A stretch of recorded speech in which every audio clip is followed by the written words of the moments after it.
చైతన్య ప్రభు నిత్యానంద శ్రీ అద్వైత గదాధర శ్రీవాసాది గౌరభక్త బృంద. హరే కృష్ణ కృష్ణ కృష్ణ హరే హరే హరే రామ రామ రామ హరే హరే.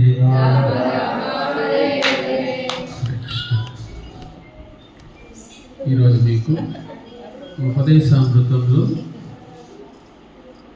రూప గోస్వామి ఇచ్చిన ఒక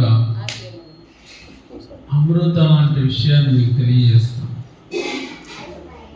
ఆయన ఏమంటున్నారంటే, మన ఇంద్రియాలని ఎలా అదుపులో పెట్టుకోవాలి. నాలుకని, చెవి, కళ్ళు, ముక్కు, చర్మం, ఇవన్నీ మన ఇంద్రియాలు. ఈ ఇంద్రియాల్ని ఎలా మన అదుపులో పెట్టుకోవాలి. మనం చెప్పినట్టు అవి వినాలా, అవి చెప్పినట్టు మనం వినాలా? మనం చెప్పినట్టు అవి వినేటిగా చేసుకోవాలంటే అది గురువుల సాంగత్యంలో ఉంటేనే సాధ్యమవుతుంది. లేకపోతే ఆ ఇంద్రియాలు చెప్పినట్టు మనం విని నాశనం అయిపోతుంది. అందువల్ల గో అంటే ఇంద్రియాలు. గో అంటే ఇంద్రియాలు. గో అంటే గోవులు కూడా అర్థం వస్తుంది, భూమాత కూడా అర్థం వస్తుంది, నానా అర్థాలు ఉన్నాయి. కానీ ఒక అర్థం వచ్చి ఇంద్రియాలు. ఆ గో అంటే ఇంద్రియాల్ని ఎలా అదుపులో పెట్టుకోవాలని నేర్పించేవాడే గురువు.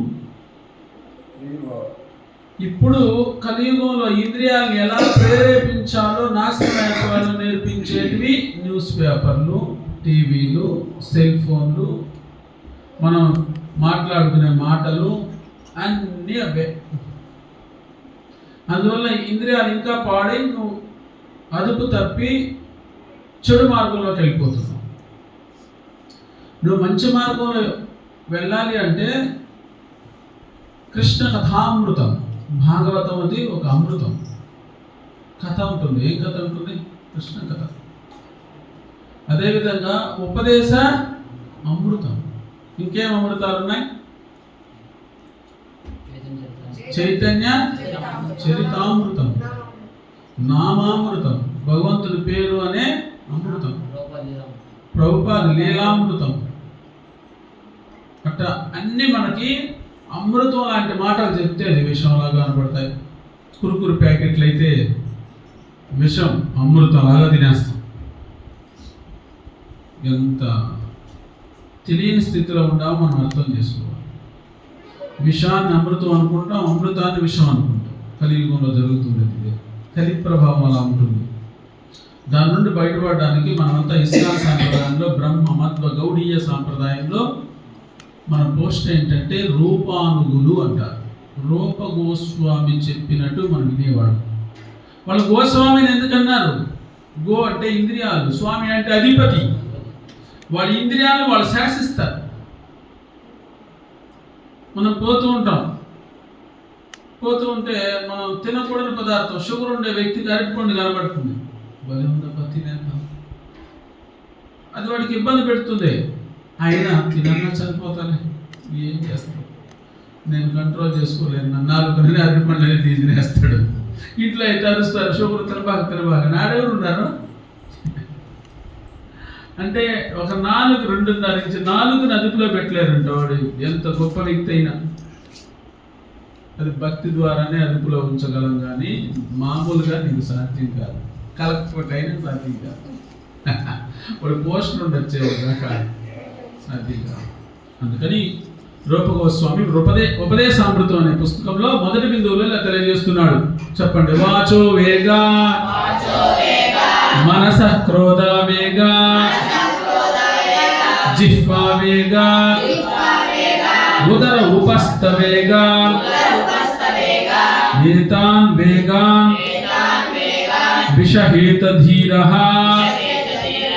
సర్వామపి మాం పృథివీం సశిష్యాత్. వాచో వేగ మనస క్రోధ వేగ జిహ్వా వేగ బతర ఉపస్థ వేగ ఏతాన్ వేగాన్యో విషహేతధీరః సర్వామపి మాం. ధీరుడెవరు? ధీరుడు ఎవరు అంటున్నాడు ఇక్కడ రూపకోశం. వాచోవేగ, నాలుగు యొక్క ఉద్రేకాన్ని తగ్గించుకోగలిగిన వాడు. దానికి మందేది అని చెప్పేస్తారు, అంతేగాని మందు చెప్పరు. కలియుగంలో నాలుగు వేగాన్ని తగ్గించుకోవడానికి ఏం చేయాలి? ఈ నాలుగుతో హరే కృష్ణ కృష్ణ కృష్ణ హరే హరే, హరే రామ రామ రామ హరే హరే మంత్రాన్ని జపించాలి. ఇంకో పని, ప్రసాదం మాత్రం పెట్టాలి. అందుకనే మనం ఇంతసేపు ఎదురు చూస్తా ఉండేది. హోటల్ ఎన్ని లేవు, ఎక్కడ తినేయకూడదు, డబ్బు ఎందుకు లేదు, అన్నీ ఉన్నాయి మన చేత, కానీ ప్రసాదం లేదు అక్కడ. అందుకని ప్రసాదం నైవేద్యం పెట్టి భగవంతునికి అర్పించింది ప్రసాదం అంటాం. దానికోసం ఎదురు చూస్తున్నాం కదా. అలాగా ఎదురు చూసైనా ప్రసాదమే తీసుకోవాలి. ప్రభుపాద చెప్తాడు, ఓన్లీ ప్రసాదమే స్వీకరించిన వైకుంఠం పంపించే బాధ్యత నాది అంటాడు. నువ్వేం చేయబాక, భక్తి కూడా చేయొద్దయ్యా, ప్రసాదమే తీసుకో. దాని అర్థం నేను ప్రసాదం తింటే భక్తి వచ్చేస్తుంది. ఆకలి నేను తీర్చేస్తా, ఆకలి కోసం ఏం పాటుపడదు, అన్నమే తినయ్యా అంటే అన్నం తింటే ఆకలి లేదా? అట్ట అన్నం ప్రసాదమే తింటే భక్తి వస్తుంది. ప్రభుపాద చెప్తాడు. అందుకని వాచోవేగ ఒకటైంది, వాక్కు యొక్క ఉద్రేకాన్ని తొలగించుకోవాలి. ఇప్పుడు నేను చెప్పింది ఏది? నాలుక యొక్క ఉద్రేకం చెప్పేశాను. వాచో అంటే మాటలు, మాటల యొక్క మాటలు ఏదంటే అది మాట్లాడుతూనే ఉంటాం కదా. కానీ ఏం మాట్లాడాలి అంటే ఏం మాట్లాడాలి? కృష్ణ కథే మాట్లాడాలి. కృష్ణ కథే మాట్లాడాలి. మరియు కృష్ణనామాన్నే జపించాలి. అప్పుడు నాలుక మాట అనేది మంచి మాట వస్తుంది. మళ్ళీ నాలుగు వెళ్ళిపోతాను. వాచోవేగ మనస క్రోధవేగ, మనసులో ఉండే కోపం యొక్క ఉద్రేకాన్ని తొలగించుకోవాలి. మనసులో ఉండే కోపం ఎడ తగ్గుతుంది? హనుమాన్ ఏం చేశాడు? కోపం వచ్చింది, లంకకి అగ్గిపెట్టేశాడు. మనం ఏంటున్నాం? హనుమానికి జాయ్ అంటాం. మనం పోయి పక్కింటికి అగ్గిపెట్టేస్తాం. అప్పుడు మనకి జాయ్ అంటారు, మనల్ని తమ్మట్లు వేసేస్తాం. మన స్వార్థానికి అగ్గి పెట్టకూడదు, భగవంతుని ప్రీతికి అగ్గి పెట్టచ్చు. అంటే భగవంతుడి ప్రీతి ఇది నీళ్లు కాల్చేసేది అనేసి అగ్గి పెట్టేయకూడదు. మన ఇష్టం కాదు అది. భగవంతుడికి సీతాదేవిని తీసుకెళ్లి రావణాసుడు ఇబ్బంది పెడుతున్నాడు, లంకను కాల్చి వచ్చేసాడు అంతే. ఆ కోపాన్ని అలా చూపించాం. కోపాన్ని భక్తులు కాలేదనుకో, మన తమ్ముడు అప్పుడు ఒక్కటేసి కోపంగా జపజేయ అని చెప్పాలి. ఆ కోపాన్ని వాడు భక్తి చేయడానికి ఉపయోగించాలి. అప్పుడు అది ఉపయోగపడుతుంది. వచ్చవేగ మనస క్రోధవేగ జిహ్వావేగ, నాలుగు ఉద్రేకం చెప్పాం. ఏదంటే తినకూడదు, ప్రసాదమే పెట్టాలి, తర్వాత కృష్ణ కథనే మాట్లాడాలి, కృష్ణనామాన్నే జపించాలి. నాలుగు అయిపోయింది. ఉదర ఉపస్థ వేగ, నువ్వు ఎప్పుడైతే రుచిగా ఉండేది తింటావో కడుపు ఏం చేస్తుందంటే ఉదరము ఎక్కువ తిను ఇంకొంచెం తిను, బాగుంది అని చెప్తుంది. తినాలన్నప్పుడు ఏది రుచికరమైన ఆహార పదార్థమో చైతన్య మహాప్రభు రఘునాథ్ దాస్ గోస్వామికి చెప్తున్నాడు. రుచికరమైన ఆహారాలు తినకు, నూతన వస్త్రాలు ధరించకు, గ్రామస్తుల యొక్క ఉబిగిసిపోయిన కబుర్లు చెవి యొగ్గి వినకు. బృందావనంలో ఉండే రాధా శ్యామ సుందర్, ఆ చిన్ని కృష్ణుడు ఉన్నాడే, ఆ గోపబాలుడు, ఆ గోపాలుని యొక్క రూపాన్ని నా హృదయంలో నింపుకొని ఆ భక్తి చేస్తే చాలు అని చైతన్య మహాప్రభు రఘునాథ్ దాస్ గోస్వామికి చెప్తాడు. రఘునాథ్ దాస్ గోస్వామి అప్పుడు దాన్ని తెలుసుకునేది ఏంటంటే, రుచికరమైన ఆహార పదార్థాలు తినకు అంటే రుచిగా ఉంది తిన్నాం అని కాదు, మనం ఏం చేయాలా? తగ్గించి తినాలా. నీకు రుచి అని ఒకే పదార్థం తింటే మిగిలినటువన్నీ అర్థం కావాలి కదా. సైన్స్ టీచర్గా చెప్తున్నాను, carbohydrates, proteins, fats, vitamins, minerals ఇంకేం కావాలి, అంతేనా? ఫైబర్స్, ఇవన్నీ కావాలి కదా జీర్ణం కావడానికి. అది ఇవన్నీ తినేసి అద్దెనకపోతే జీర్ణం కాదు, పీచు పదార్థం కదా.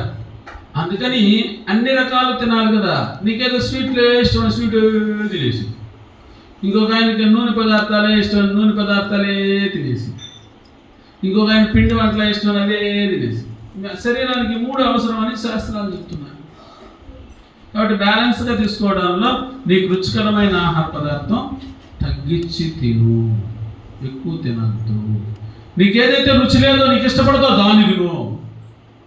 ఇష్టమే ఉండదు నీకు దాన్ని తినేది. కొంతమందికి మా స్టూడెంట్స్ చూస్తాను తప్ప, పెరుగా, అయ్యో మేము పెరుగు తినం ప్రభు. ఏమయ్యా, ఏమి నీకు ఇబ్బంది? కృష్ణుడే పాలు పెరుగు వెన్న తిన్నాడు కదా. ఏమో ప్రభు తగ్గించడం. ఎందుకు తగ్గించరా పాపాత్ముడా? నువ్వు పాపం చేసినటువంటి పాలు పెరుగు వెన్న తినరయ్యా. నువ్వు పాపం లిస్టులో ఉండవు. తిని కూడా కక్కి తింటారా ఏదో ఒక రోజు, నాకు ఉపయోగపడుతుంది. అవునా కదా? ఏదో ఒక రోజు తినాలా కక్కాలా, తెలుసుకున్నాక ఏం చేయాలా? నీకు ఇష్టం లేకపోయినా తినాలా, వామిటింగ్ చేయాలా, కావాలని తినాలా, మళ్ళీ వామిటింగ్. 3-4 సెట్ అయిపోతుంది. అయ్యో మనకి మంత్రం అంతే, తిని రెడీగా ఉండాలి. మనం వామిటింగ్ చేసుకునే ప్లేస్ చూసుకొని తినేనా అడిపోయి వామిటింగ్.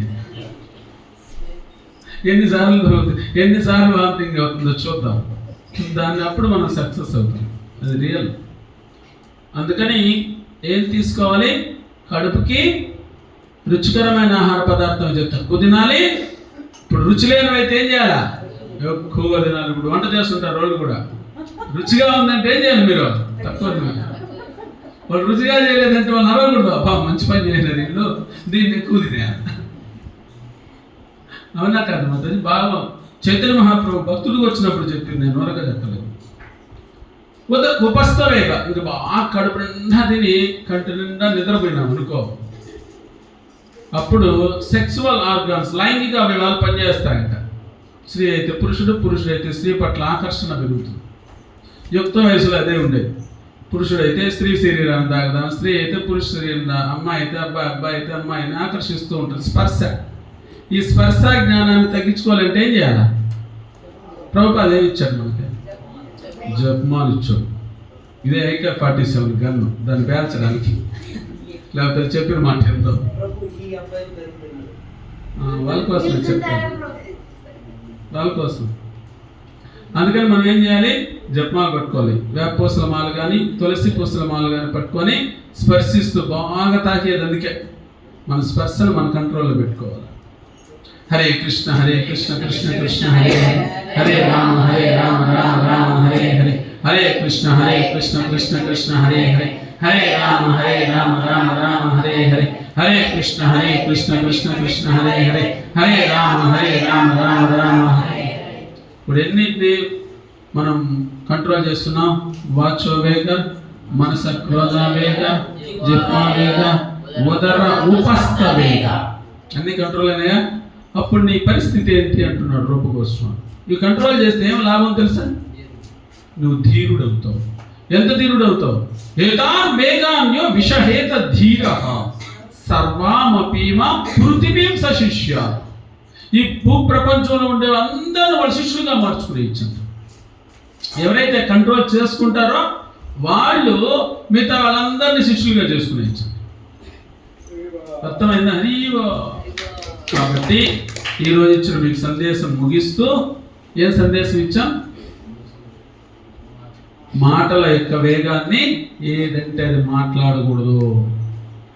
మాట్లాడుతూనే ఉంటే కృష్ణుని గురించి అది మౌనంగా ఉన్నట్టంట. కృష్ణు గురించి మాట్లాడుతూనే ఉంటే మౌనంగా ఉన్నట్టంట. అదేంటది? మాట్లాడినట్టు కాదా? మాట్లాడినట్టు కాదంట. ఎందుకో? భగవంతుని గురించి మాట్లాడుకో రాత్రి పగులు కూడా. భౌతిక విషయం మాట్లాడద్దు. అప్పుడు నువ్వు కప్ప మారుతో బెక బెక బెక బెక బెక అన్నట్టు. కప్ప బెక బెక అంటే ఏమవుతుంది? పాము వచ్చి మీకేసి వెళ్ళిపోతుంది. మామూలు బెక బెక బెక బెక అరుస్తా ఉన్నాం అనుకో, రౌడీలని నరకడం కొట్టడం. వాడు ఏమక ఇంకోటి వచ్చి ఏమో పాస్ చేసేదాకా కొన్ని పుడుస్తాడు. నువ్వు సార్ రారా, నువ్వు పనికిరానుడా, మానవ జన్మిస్తే భక్తి చేయవు, పాడు చేయవు, మూర్ఖుడా, ఏదో విధంగా చనిపోతాడో ఎమకంగా రోజు పట్టుకొని పోతాడు. అందువల్ల మాటలు ఏం చేయాలి? జాగ్రత్తగా మాట్లాడాలి, రాముడిలాగా మాట్లాడాలి. రాముడు ఎట్లా మాట్లాడతాడు? పూర్వ భాషి. ఎవరైనా కనబడితే ముందు ఆయనే మాట్లాడేస్తాడు. ఏమయ్యా బాగున్నావా అంటాడు. నువ్వు అనలేవు అంట ఆయన్ని. స్వామి బాగున్నావా నువ్వు అనలేవు, ఆయన నేస్తాడు. పూర్వ భాషి. మృదు భాషి, ఎంతో మృదువుగా మెత్తగా ఉంటున్నా, ఇడ్లీలాగా అటు మెత్తగా మాట్లాడుతాడు. కఠినంగా ఎవరు నిలుగా అన్నావు అనుకో, అది అట్టుంటుంది. నీళ్ళు తానన్నా కొన్ని అంటే అట్టుంటుంది. ఇది కఠినంగా ఉంటుంది, అది మృదువుగా. అర్థమైందా? ఆ విధంగా పూర్వ భాషగా ఉంటాడు, మృదు భాషగా ఉంటాడు, మధుర భాష, తీయగా మాట్లాడతాడు.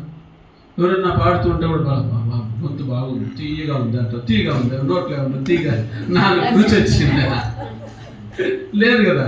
అయినా ఆ మాటలు అంత తీయగా మాట్లాడాలి, చక్కగా. అర్థమైందా? మళ్ళీ స్నిగ్ధ భాష. ఎప్పుడు మనం ఫోటో పంపించాలంటే కాళ్ళు చేతులు ఫోటో పంపించినాడు. మీరు కాళ్ళు చేతులు పంపిస్తే ఎట్ట కడుక్కునేది? ముఖం కదా తీయాల్సిందే. సరే ముఖం పంపించాడు. ముఖం ఫోటో ఎటు పంపించాడంటే తీసేటప్పుడు ఫోటో ఆవరించాడంటాడు. వాడు రాక్షసుడు లాగా పడ్డాడంట. ఎవరో కనుక్కోలేకపోతే ఇంకో ఫోటో. అర్థమైంది? అందువల్ల మనం స్నిగ్ధ భాష అంటే చిరునవ్వుతో మాట్లాడుతూ పలకరించాలి. మన ముఖం ఎట్టుండాలి? ఎప్పుడు చిరునవ్వుతో. ఒక గృహస్థ అనుకోండి, వాళ్ళ భర్త వచ్చాడు, ఎక్కడో కష్టపడి వచ్చాడు, ఎట పలకరించాలి? చిరునవ్వుతో పలకరించి ఆహ్వానించి నీళ్ళు ఇచ్చి కూర్చోమని ఇంట్లో పిలవాలి. పక్కింటాంతో రచ్చాడు ఉంటుంది, రెడీగా ఉంటుంది. భర్త రావడం, ఏమే ఆమె తెలుసా అంటుంది. వాడు భయపడి పోని ఏమనిందే అట్లా మాట్లాడదు. ఏం చేయాలి? నువ్వు ఎంత కొట్లాడేసున్నా, అవన్నీ ఏదో పనికిరాని వస్తుతో కొట్టేసున్నా కూడా నవ్వుతూ అవన్నీ మింగేయాలి. లోపల మింగేసి భర్తని ప్రేమతో నవ్వుతూ పలకరించి లోపలికి పిలుచుకొని నీళ్ళు తిందో తీర్థమో పెట్టి మళ్ళీ చిన్నగా చెప్పాలి ఏం జరిగింది. అప్పటి వరకు చెప్పడానికి లేదు మనకి. భాగవతం చెప్పింది అన్నమాట, చెప్పడానికి లేదని ఆయన కూడా అంటాడు నన్ను. మన గృహస్థులు కూర్చున్నారు కదా, వాళ్ళకి ఒక మాట చెప్పాలి కదా. ఒకే మాట వాళ్ళకి చెప్పింది ఏంటి? భర్తను ఏం చేయాలి? భర్తను ఏం చేయాలి? ఇంటికి వచ్చినప్పుడు చిరునవ్వుతో పలకరించి లోపలికి పిలవాలా. లక్ష్మీదేవి అందుకే విష్ణువు పాదాలు కూర్చొని ఉంటున్నాను, పాదాలు నొక్కుతాం. ఇంకేం పోస్ట్ ఇచ్చాడు తెలుసా విష్ణువు? ఫైనాన్స్ మినిస్టర్, ఆర్థిక శాఖ మంత్రి. డబ్బంతా నువ్వే పెట్టుకో లక్ష్మి అని ఇచ్చేసాడు. మీరు కూడా ఇంటికి వచ్చిన పాలసేవ చేయండి, మీ భర్తలకి డబ్బంతా మీ దగ్గర ఇచ్చేస్తారు. నమ్మకం ముసరాలా?